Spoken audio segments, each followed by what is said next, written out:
Tangkilikin ang sariling atin. Yan ang pahayag ng mga mamimili na nakapanayam ng Radyo Bida kaugnay sa patuloy na pagdagsa ng imported meat products sa bansa.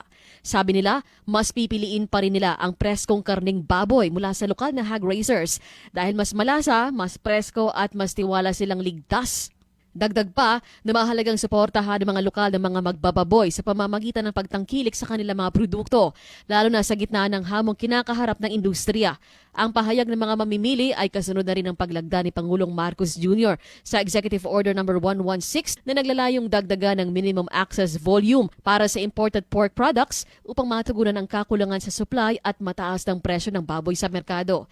Gayunpaman, sa kabila ng posibilidad na bumaba ang presyo ng karne dahil sa pagpasok na mas maraming imported products, nananatiling mas pinili ng mga mamimili ang fresh meat mula sa lokal ng mga magbababoy. Bukod dito, nagpahayag din sila ng pangamba sa posibleng panganib ng African swine fever mula sa imported meat products dahil hindi tiyak ng publiko kung ligtas ang karne na galing sa ibang bansa. Fresh good kay ang frozen man good mostly more on kuan siya preservatives.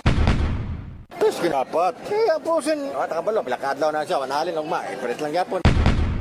Mas gwapo gid ang presko na karne. Bago gid siya. Dili gid ka ingon nga kanang gikan sa gawas unsa nang klase lang mga baboy didto nga basig na yung mga sakit.